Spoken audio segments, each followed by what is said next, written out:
Legends of Tomorrow, Season 7. This is the spoiler review. I have a review up on soundedbettermyhead.com.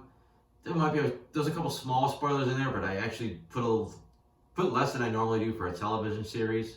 And I'm going with a 2.5 out of 5 stars on this season. It had potential. They tried to do some new things. I just don't think they ultimately really nailed it in the end. The execution just wasn't all that great. The basic plot of this season was that the team is stuck in like the 1920s in Texas. They have no time machine. So they're trying to find a way to basically get out of there. And it's pretty convoluted. Early on, they're trying to find this guy that invented time travel and get out of there, and then they're being chased initially just by the law. They got the attention of Herbert Hoover, and suddenly they're being chased by killer robots, and the whole thing just keeps going and going until eventually flips that they're now dealing with evil robots that look like them, and also an evil version of Gideon. And that's the gist of kind of the overall gist of the season. The early part, like I said, they're kind of stuck in Texas, not really going anywhere. No time travel, not a lot of wackiness.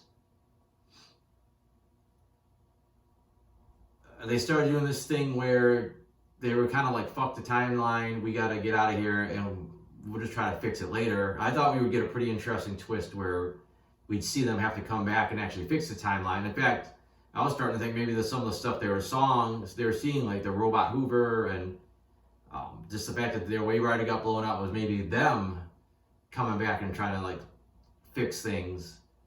I thought that would have been an interesting route. Once you finally got out of the New York era and did a little bit of time travel, and the show kind of got back to its classic groove, except they were still a little, they still didn't have all their means at their disposal. They were still a little, kind of on the run.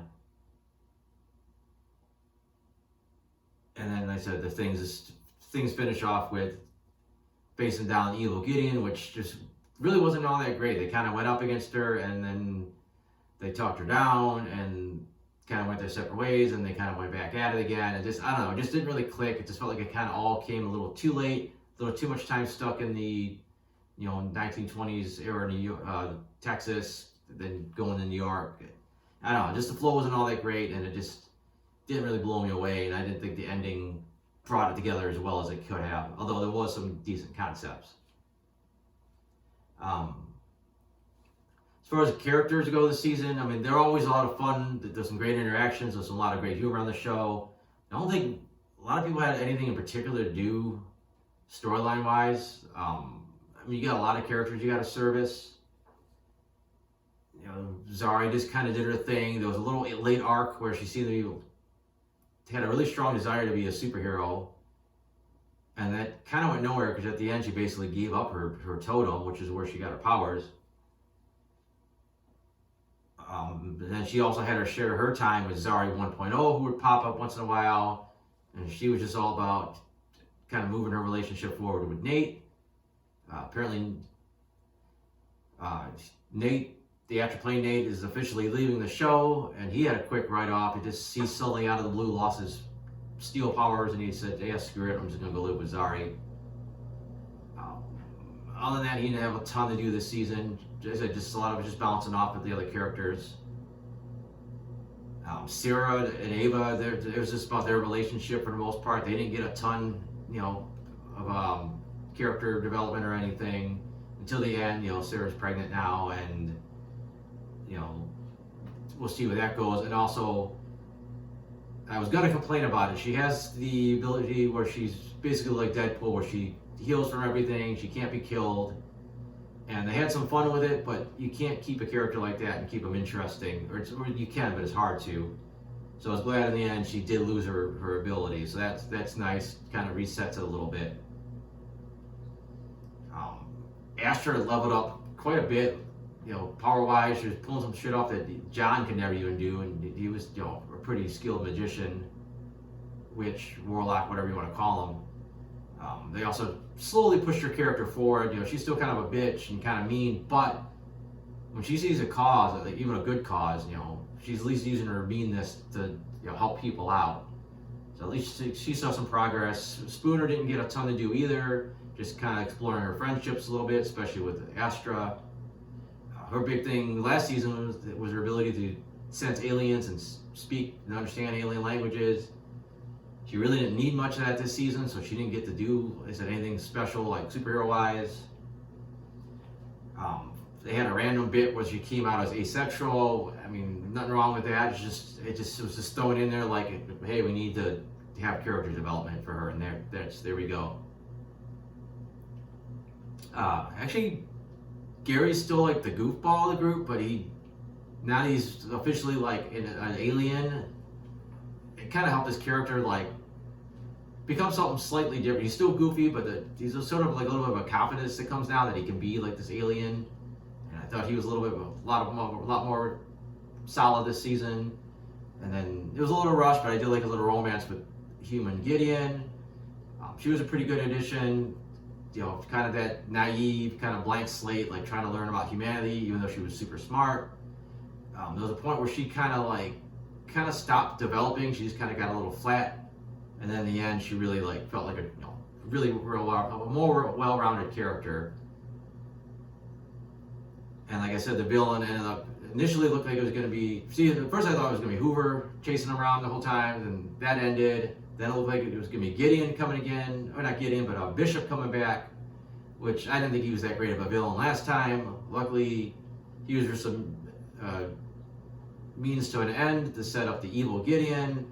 And again, they didn't do as much with her as I would have liked. Same thing with the evil team. They had some fun with it. But besides their couple episodes, really, they were done pretty quickly. This season also introduced Gwen Davies, who was Matt Ryan is playing, who previously played Constantine. There's some funny jokes that nobody seemed to think he looked like Constantine. They all thought, if anything, he looked like a young Martin Stein. I thought Matt Ryan did a good job. He really felt like a different character. He never really felt like Constantine doing a different voice or anything. So I thought that worked out well. His character was fairly annoying. He was kind of fidgety and I don't know, granted he was supposed to be from the 20s, so he was kind of weird. He was, overly religious, and there's a lot of baggage to his character. As he stuck around with the team a little bit longer and kind of came to contribute, he was a little bit better, but he still hasn't gotten to the point where he really feels like he's adding that much to the show yet. Who knows if his character continues. I haven't brought this up in this review yet, but as of right now, they have not announced if the show is going to come back again. So this could have been the final season. I think some stuff with like Nate and possibly Zari 2.0 and maybe even Davies and even Sarah and Ava. There's a lot of stuff where you could wrap it up and say, you know what, they're done with the time travel and that's it. But they also introduced Booster Gold and what's left of the team all get arrested. So there's definitely a couple pretty big cliffhangers that you would want to tie up in a new season if they get one. But other than that, I think it wraps up relatively nicely. Again, the show looks about the same as it always does. The effects are adequate. There's not as much time travel, so you don't see as much craziness. You got Gary in his alien costume, basically here and there. Some of Sarah's super healing, but for the most part, it's a little downplayed for the superhero-ness of the show. Oh, and just left him out of the characters by accident. Bayrod also doesn't get a ton to do this season. He had a couple deep moments where you kind of got into his character and understood why he is the way he is. He kind of randomly stopped smoking weed for some reason. I don't know. I don't think it was a studio, edict that he had to stop. It just seemed like something they did with the character. And I didn't really feel like his relationship with Astra was all that, like there was like a ton of chemistry. It was fine. I didn't have a problem with it, but it just never really blew me away. And I think that's about it. I don't want to go too bananas, besides reading through my notes here, see if anything else jumps out that I think is worth mentioning. I thought they were going to have a little bit more fun with the circus in the beginning. Like they were going to do the circus as like a cover, and I was hoping to see a little bit of that. I thought that was going to be some fun, and they just kind of said screw it, and they just moved off of it.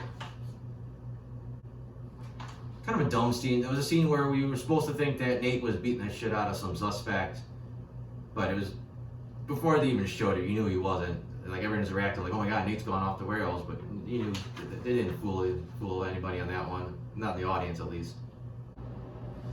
We got the 100th episode, which was fine, just kind of nice callbacks for a lot of the characters we haven't seen in a while. They did tweak them all because a lot of the season 1 characters weren't as goofy as the characters are on the show now. So it's kind of weird seeing like Hawkman come back, kind of be like, acting kind of weird, like acting kind of like a goofball. I was a little surprised they didn't have Mick. They just had like a body double, especially because the actor said he was expected to come back and make at least a couple appearances, and I don't know what happened, why he wasn't in it. That was kind of weird. I said bringing back Bishop as the possible main bad. It was pretty clear that Evil Gideon was going to betray him. So that wasn't like a big shock. I just thought they'd stick it out together a little bit longer, but the show definitely spending so much time in the past. They had to spend a lot of time dealing with the racism that occurred at the time. And it's always nice that they don't gloss over something like that. So as over the top as these superhero shows get, they're still saying, what, stuff was crappy back in the day, and we're not gonna, just pretend like it didn't happen, especially with such a diverse cast. The episode following the Robot Legends was pretty fun, over the top. All the fonts were over the top. Everything about the show was kind of over the top, and they didn't get to do a ton else with like Gary, and the Sarah was almost normal for the most part, but they said it was kind of fun to see all these exaggerated versions of the characters. Then you had the episode where they're stuck in hell and they're stuck in a reality show, which was fine, a little cheesy. There's some funny moments as they got more and more into it, and Nate basically went full of Jersey Shore. There was a funny bit since it was being broadcast in hell that every time Davies tried to pray or say anything religious, it would get censored.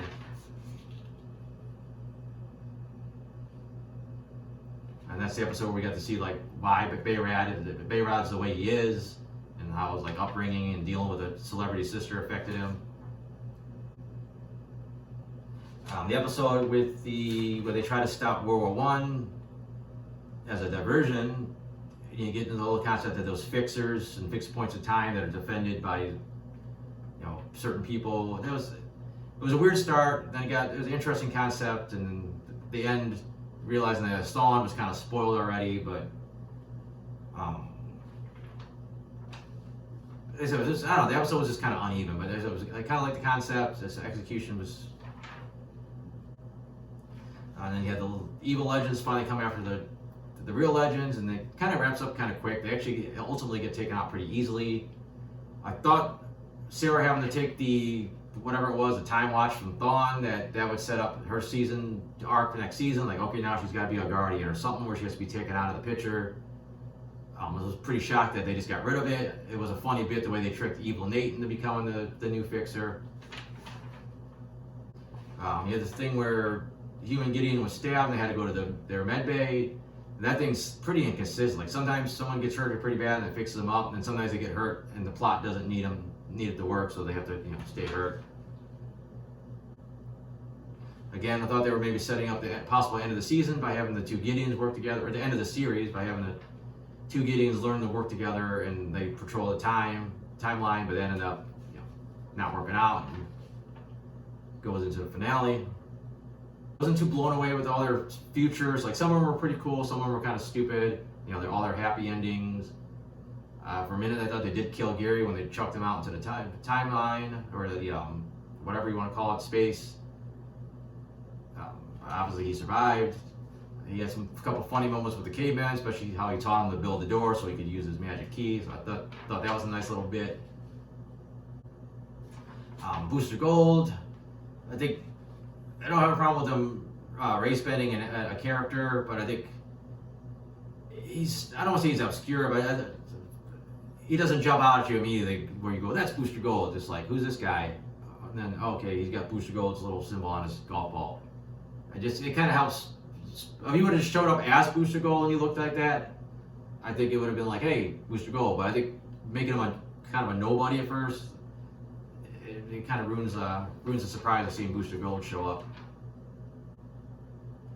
And I thought they wrapped up too quickly with Evil Gideon. It's just like, hey, look, you're an anachronism. And she's like, all right, I'm gonna blow myself up. And then Astra saves them, and it's cool that she was able to rebuild the ship finally, which is something she tried to do at the start of the season.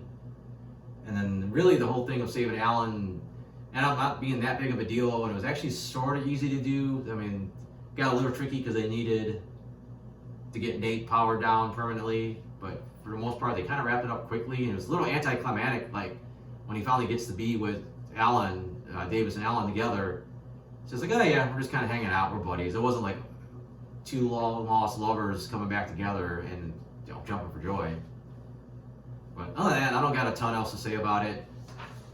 I'd like to see the show come back again. I don't know if it will.